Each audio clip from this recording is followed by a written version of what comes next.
오늘은 이모 저뭐 이런저런 얘기들을 그냥 종합해서 보도록 하겠습니다. 미국 3대 지수 뭐 보합이라고 봐야 될까요? 어제 전날 그 전전날 세차게 빠졌었죠. 예, 이거 여기 세차게 빠지고 S&P 500 지수입니다. 세차게 빠지고 어제 눈치 보기를 하고 있었는데 오늘 결과적으로는 여기 지금 눈치 보기를 계속 해대고 있는 것 같습니다. 이제 바닥 보기가. 어제 상대적으로 덜 하락 강도가 떨어진 것에 반응하면서 이제 아시아장이 굉장히 좋았었거든요. 근데 이제 이게 유럽장으로 넘어가면서 유럽장도 좋긴 한데 강도는 떨어졌었어요. 그러다 미국장은 초장에 이제 세창에 내려오다가 후반부 중반 지나서 이제 후반부로 가면서 이제 머리를 들면서 끝났습니다. 계속 모니터링하고 있는 채권 쪽도 사실은 이게 채권 수익률이 이제 내려오면서 또 다시 끝났거든요. 이게 좀 안 좋은 패턴입니다. 채권 수익률이 장기, 단기, 중기 모두 다 아랫방향으로 내려오면서 끝난다는 얘기는 부분적인 게 아니고 전체적으로 지금 현재 상황에서는 위험 회피 현상을 보이고 있다라고 하는 것들을 보여주는 거거든요. 채권 시장에서. 뭐 추세적인 거다라고 우리 판단할 수는 없는 거기 때문에 이걸 가지고 뭐 추세적으로 불안하다, 붕괴다 이렇게 생각하실 수는 없지만 단기적으로 시장에 대한 조정이나 이런 것들이 완벽히 마감됐다라고 보기에는 채권 시장을 놓고 보면 그렇지는 않다 이렇게 느끼면 될 것 같아요.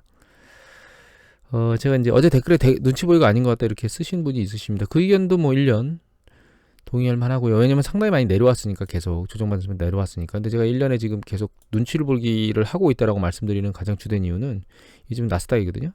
이 나스닥 주봉을 보면 이 거래량이 급락했습니다. 보시면 이게 일반적인 거래량이거든요. 이 거래량이 이거 한 15불 한번 또 했네요. 상당히 줄었잖아요. 그러니까 이제 매도도 아니고 매수도 아니고 지금 물량들이 묶여 있는 거예요. 그러니까 거래량이 상당히 줄면서 소수의 사람들에 의해서 주식시장이 지금 움직이고 있거든요. 이 전체적인 부분들을 지금 한번 보면 어떻게 흘러왔느냐. 올해 들어서 초반에 제롬 파월 연준 의장이 작년에 이제 연임되면서 강도가 세질 거라고 금리 인상 강도가 세질 거라고 얘기한 것 때문에 세차게 한번 내리 꽂았다가 이게 조정이 끝나가는 것처럼 반등을 했었거든요. 그러다 힘을 잃고 움직이고 있었는데 러시아 우크라이나 침공이 터지면서 여기서 아래로 세차게 내리 꽂았다가 이거 일시적일 거야 라고 반등했는데 그 이후에 전면전으로 확산되는 그런 과정을 거치다가 이제 미국의 금수조치 저쪽 얘기 나오고 3월 11일인가 12일날 금수조치가 있었습니다. 금수조치를 바닥을 찍고 머리를 계속 올리고 있었거든요.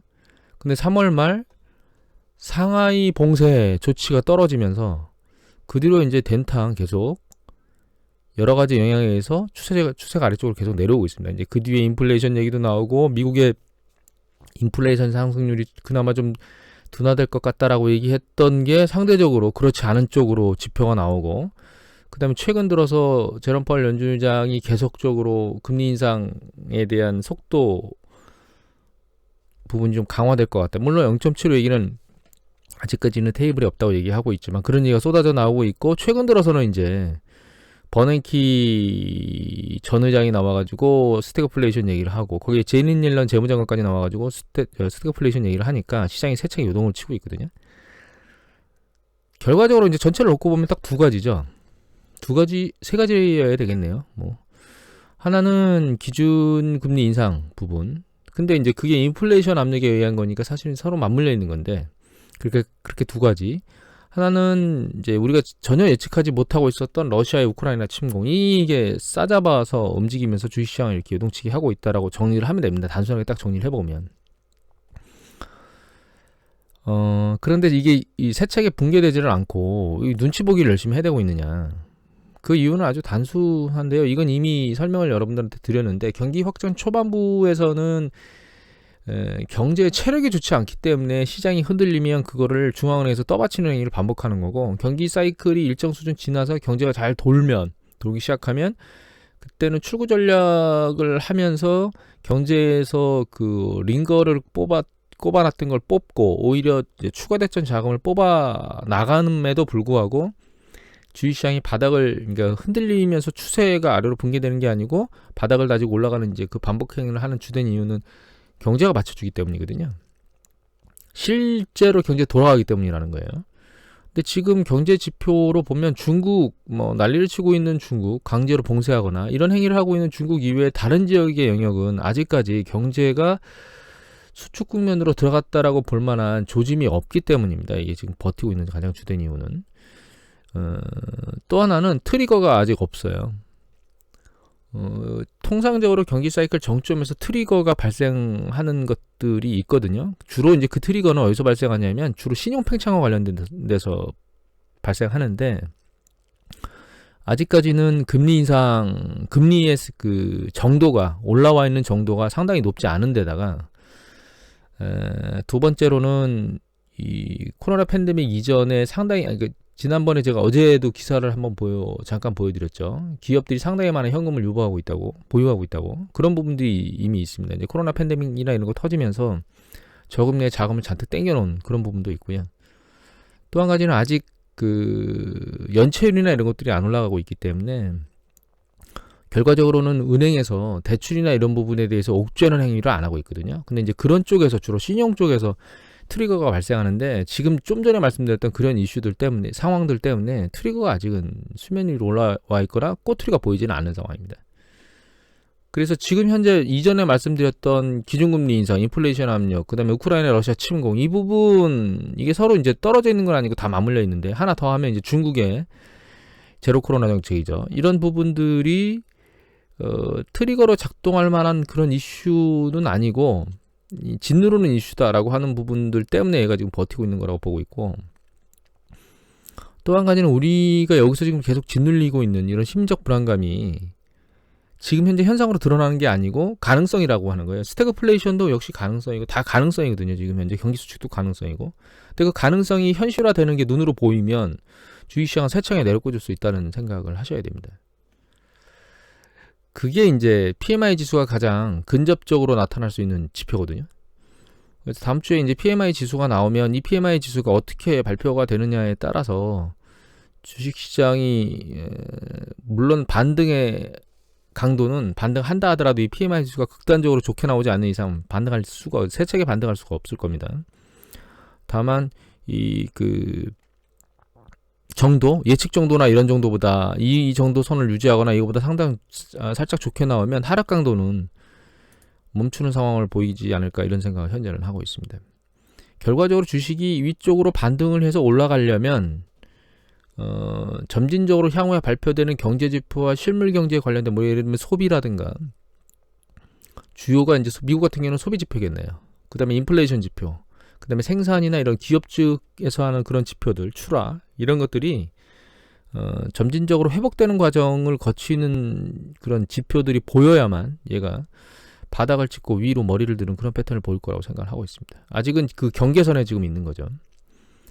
한 가지 더 우리가 생각해야 될 건 이런 상황 과정 중에 이전에 코로나 팬데믹 때 난리를 쳤던 투심이 완전히 붕괴됐다는 거예요. 현재 상황에서는. 그걸 보여주는 게 이제 이 차트인데 여기 보시면 이게 캔들 차트가 테슬라거든요. 테슬라 700 깨졌습니다. 테슬라 원래 종가가 663달러거든요.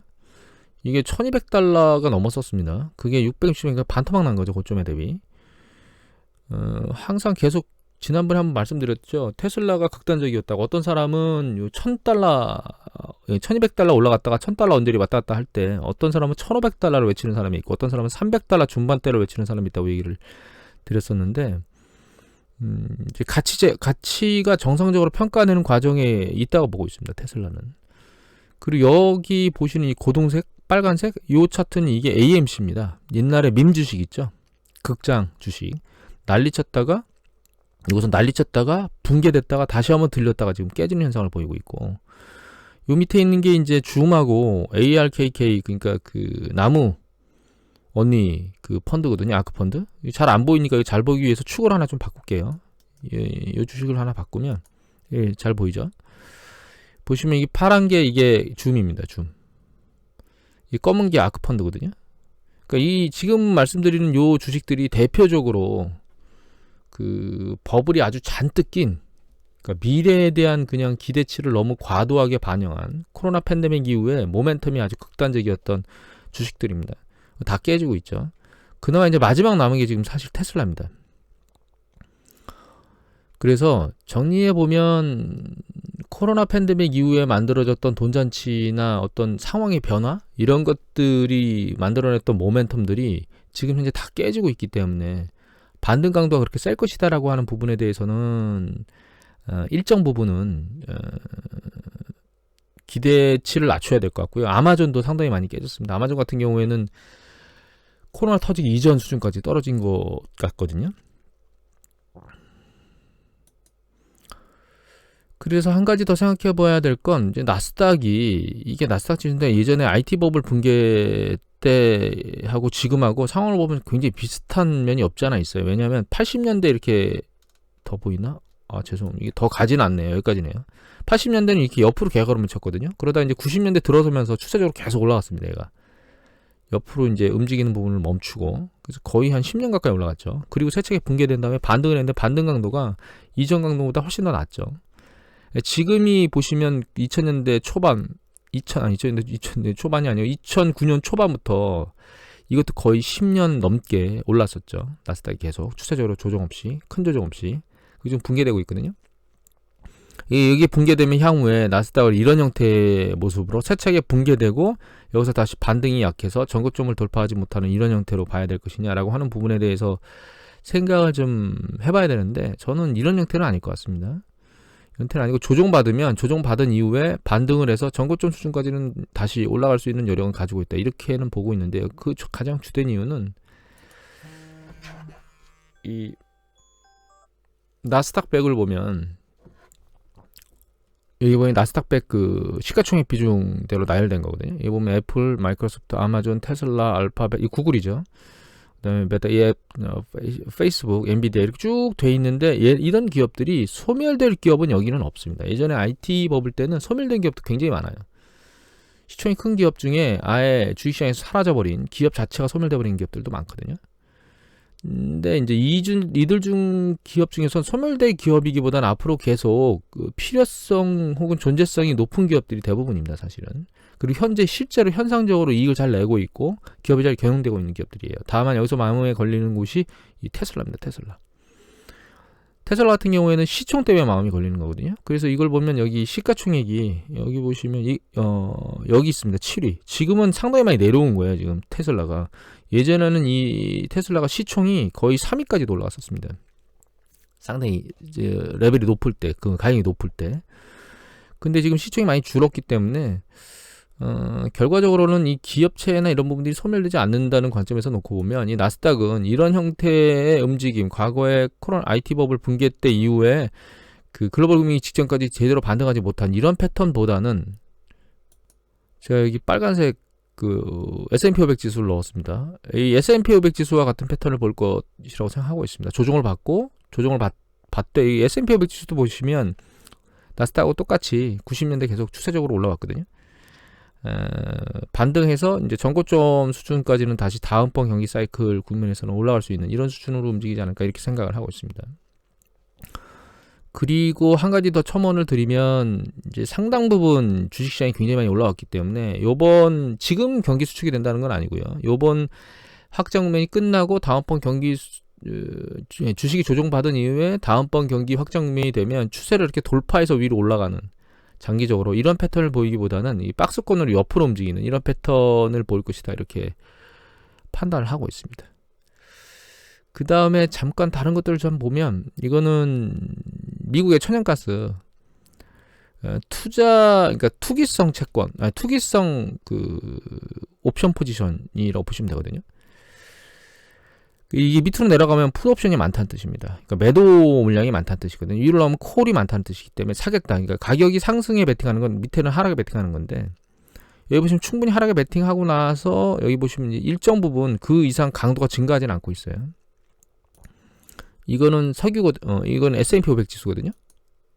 가스가 나오는데 S&P 오일을 봐야 되겠죠. 오일을 보면 여기 있네. 오일 같은 경우에는 콜옵션이 예전보다 그렇게 높지는 않아요. 1.5분 내려왔기 때문에 이제 유가 상승 강도가 추세적으로 계속 올라갈 거라고 강력하게 시장에서 사람들이 보고 있지는 않다는 뜻입니다. 본 김에 원자재를 또 볼까요? 좀 우려가 되는 건 굴인데요. 구리가 오히려 풋포지션이 늘어났거든요. 이 풋포지션이 늘어났다는 얘기는 구리 가격이 아랫방향으로 떨어질 거라고 예측을 하는 세력들이 좀 존재한다는 건데, 구리는 대표적으로 그 경기 사이클에 아주 민감한 그 원자재 중에 하나입니다. 얘가 물론 뭐 가격이 너무 많이 올랐기 때문에 내리는 쪽으로 생각할 수도 있긴 한데, 이 풋포지션이 이렇게 커진다는 얘기는 경기 수축에 대한 어떤 그런 생각들, 구리 수요에 대한 위축 이런 것들을 감안한다고 볼 때 그렇게 좋은 면은 아닙니다. 너무 심각하게 생각할 필요는 없습니다. 다만 이제 그 포지션 보면서 그런 느낌이 있다는 겁니다. S&P 500 지수는 콜 포지션이 아직은 좀 높은 편이고요. 이거는 나스닥도 마찬가지입니다. 콜 포지션, 그러니까 윗방향으로 올라갈 거라고 하는 포지션이 아직은 높다는 거예요. 여기 보면 살짝 내려간 케이스가 있죠. 이때가 보면 3월 달입니다. 금수 조치 난리치고, 그 다음에 그 중국 상하이, 금수 조치는 이제 거의 끝자락에 가 있고, 그 다음에 상하이 난리칠 때 보시면 풋 포지션이 늘어났다가 최근 콜 포지션으로 다시 터닝해서 넘어온 상황입니다. 눈치 보기는 앞으로도 계속 해야 될 것 같고, 아까 말씀드린 이 그 PMI 지수 나오는 거 있죠. 이게 상당히 중요하다고 지금 생각을 하고 있습니다. 지금 개인적으로는.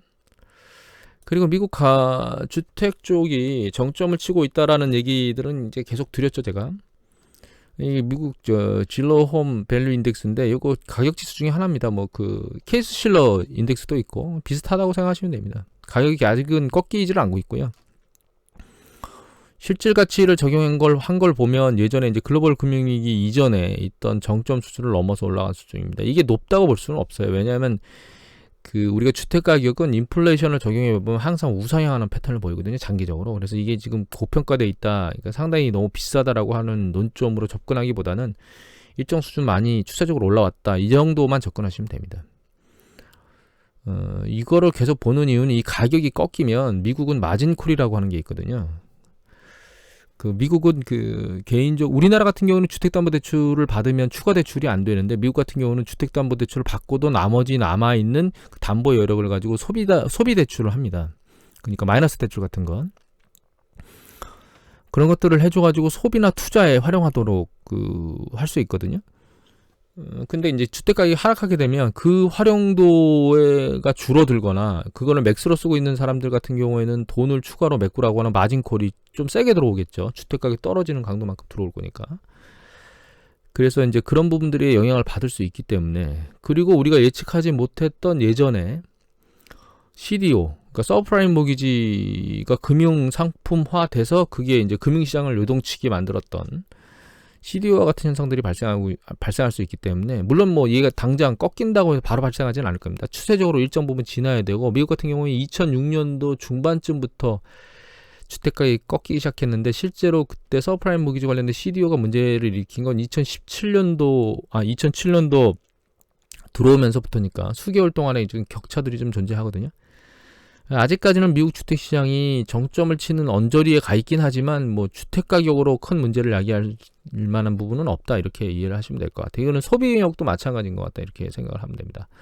그러니까 주택가격에 대한 소비에 대한 여력은 우려할 부분은 아니고요. 이제 금리 인상에 따른 이자 부담으로 인한 소비 여력, 이 부분은 좀 우려해야 될 만한 상황이다, 이렇게 이해를 하면 될 것 같아요.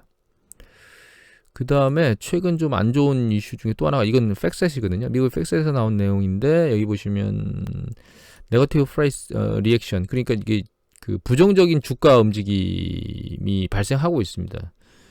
긍정적으로 EPS는 서프라이즈가 발생했는데, 그거에 대해서 주가는 부정적으로 반등한다는 거예요. 그러니까 서프라이즈가 나왔는데 주가는 거기에 상하게 움직이지 않는다는 뜻입니다. 그래서 이걸 뭐 특별히 여기 보시면 이 차트는 뭐냐면, S&P 500 지수 중에 EPS 서프라이즈, 포지티브 서프라이즈를 만들어낸 그 기업들이 일반적으로 가격이 이게 그러니까 발표 전 이틀, 그 다음에 발표 후 이틀, 요 사이에 상승 강도가 한 0.8 정도 됐었는데, 요번에는 마이너스 0.5랍니다. 오히려 마이너스가 났거든요. 뭐 밑에 읽어보면 주된 이유는 그 과거 뭐 5년치나 이런 것보다 서프라이즈 강도가 약하기 때문이다, 이런 얘기가 나오거든요. 그리고 이제 심리적으로 안 좋은 상황이 여러 가지 겹쳐 있는 것도 있고요. 그리고 이거는 이제 서프라이즈를 낸 기업들인데, 그 서프라이즈를 낸 기업들이 이제 그 발표 앞뒤 전후 이틀 동안 움직였던 주가인데, 여기 보시면 이게 194, 이게 서프라이즈가 났는데도 마이너스 뭐 15% 떨어진 데도 있고 마이너스 7주 있잖아요. 서프라이즈는 않는데 플러스로 제대로 잘 올라온 기업은 요 정도 되는 거예요. 17개, 45개 정도. 이 영역에 있는 기업들은 다 마이너스 쪽으로 나왔고, 서프라이즈를 내는데도 불구하고 그렇게 좋은 성향은 아니다. 다만 향후에 이제 이런 성향을 보이는 이유는 여기서 말한 것처럼 서프라이즈의 강도가 약한 것도 있겠지만, 최근 뉴스 보도를 보면 향후 기업의 실적 발표가 상대적으로 기대치가 계속 떨어지고 있다라고 하는 부분들이 있거든요. 이제 여러 가지 요인들이 작동하고 있으니까, 인플레이션도 작동하고 있고, 뭐 중국에 대한 문제들도 작동하고 있고, 여러 가지들이 작동하고 있으니까 나오고 있기 때문에 그것도 아마 투자 심리에 반영됐을 거다, 이렇게 생각을 하면 될 것 같아요. 지금까지 이제 말씀드린 이제 중요한 건, 이런 상황인데 극단적으로 주식시장이 붕괴될 거라는 생각은 아직은 저는 안 하고 있습니다. 왜냐면 아까 이미 이전에 말씀드렸지만, 주식시장은 지금 현재 경제 상황을 반영해서 놓고 보면 상당히 많이 빠진 게 맞아요. 다만 이것이 추가적으로 더 빠지려면 지금 생각되고 있는 그런 어떤 그 경제 상황이 우리의 생각과는 전혀 다르다고 지표들이 나오고 있거나 그렇게 될 것 같다라고 지표가, 실제로 실물경제 지표가 나오면 그때서야 주식시장이 세차게 반응할 거라고 보고, 지금 현재 수준이다라고 얘기한다. 이걸 제가 우리가 가장 쉽게 볼 수 있는 게 뭐냐면,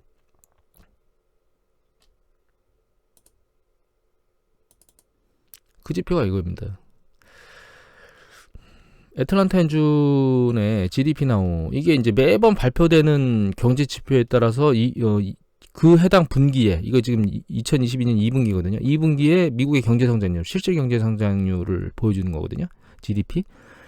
그게 지금은 아직은 플러스 패턴에서 움직이고 있죠. 물론 직전에서는 마이너스로 나왔지만 지금은 이제 그 수출 부분에 대한 부분으로, 무역 수지 부분으로 마이너스 부분으로 나왔다고 이미 말씀을 드렸고, 지금 상황에서는 이게 아직은 플러스 패턴에서 움직이고 있기 때문에 이 상황에서 놓고 보면 주식시장은 일정 많이 내려온 게 맞아요.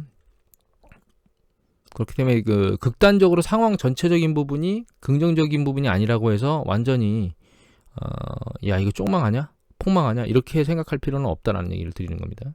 마지막으로 중국 두 개만 얹혀드리면, 이거 피치 레이팅인데요. 피치사에서 나온 겁니다. 5월 19일자인데 그 은행 쪽, 중국은행 쪽에 좀 리스크가 높아진다고 보시면 되는데, 이 내용보다는 이제 이 부분이 전 마음에 걸리더라고요.